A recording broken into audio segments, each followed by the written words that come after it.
आदतें जितनी पुरानी हो उतना ही मुश्किल हो जाता है उससे बचना। लेकिन इससे पहले हमें यह जानना जरूरी है कि ये आदतें जो हमारे जीवन में इतनी अहम भूमिका निभाती हैं, वे आखिर बनती कैसे हैं। दोस्तों, आसान शब्दों में कहूं तो आदतें दोहराने से बनती हैं, और ये आदतें अच्छी भी हो सकती हैं और बुरी भी।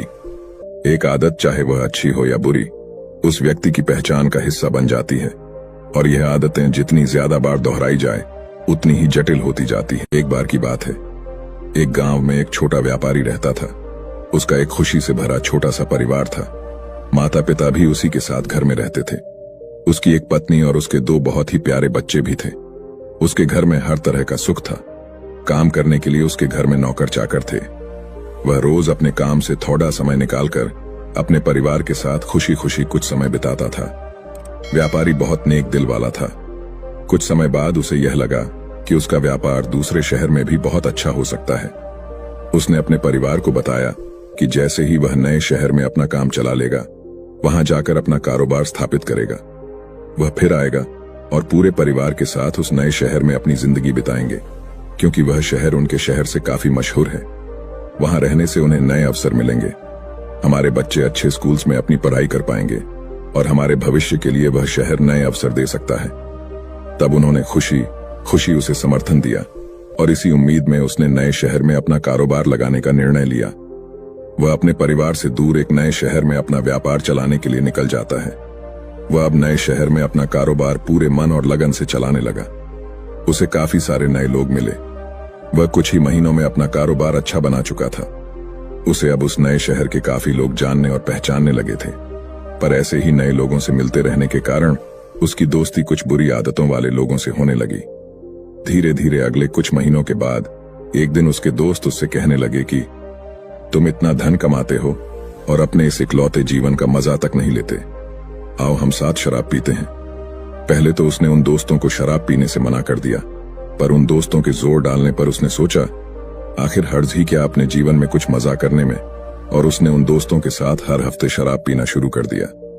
दिन के बाद महीने और महीनों के बाद साल बीतते गए, और देखते ही देखते कुछ सालों में अब वह व्यापारी हर रोज अपना काम खत्म करके अपने उन शराबी दोस्तों के साथ शराब पीने का आदी बन गया था।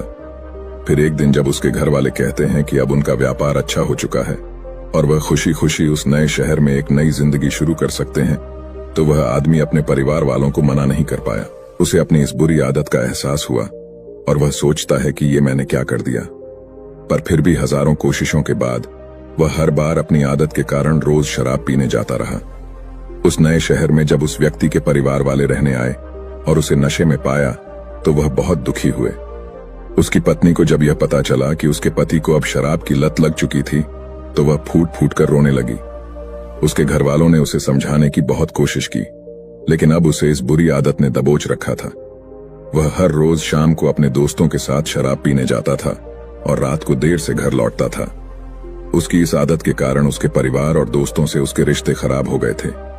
वह अपने काम पर भी ध्यान नहीं दे पाता था और उसका स्वास्थ्य भी खराब होने लगा था। वह कभी कभी तो क्रोधित हो जाता और अपनी पत्नी को कहता कि तुम्हें आखिर तकलीफ क्या है? मैं जो कमाता हूं उसमें से अगर कुछ हिस्सा मैं अपने मजे के लिए इस्तेमाल करता हूं तो इसमें गलत क्या है? अब उसकी यह आदत उनके घर में अशांति और तनाव का कारण बन रही थी, और अब इतने सालों से उसकी इस आदत की वजह से वह और उसका पूरा परिवार परेशान रहता था। वह अब अपने बच्चों के साथ भी वक्त नहीं गुजारता था। उसके बच्चे अब उसके पास खेलने भी नहीं जाया करते थे। वह घर में भी अक्सर अपने कमरे में ही बैठा रहता था।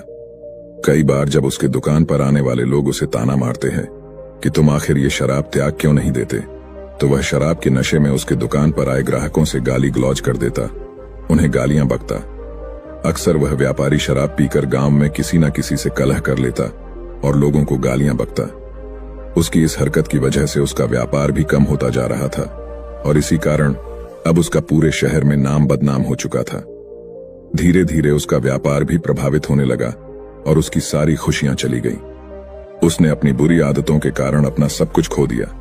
घर में हमेशा ही अशांति और तनाव का वातावरण बना रहता। शराब के कारण अब उसकी सेहत भी खराब रहती। अब उसका देर रात तक शराब पीने के कारण सुबह जल्दी उठना भी मुश्किल हो चुका था, और इसी कारण वह अपनी दुकान भी रोज कुछ देर से खोलता था। वह व्यापारी भी इस बात को समझता था कि उसकी इस बुरी आदत की वजह से उसके घर वाले भी परेशान रहते हैं और उसका नाम खराब होने की वजह से उसका व्यापार भी दिन प्रतिदिन कम होता जा रहा है। वह व्यापारी अपनी इस बुरी आदत को त्यागने का कई बार प्रयास भी कर चुका था, लेकिन वह हर बार इसमें असफल ही हुआ था।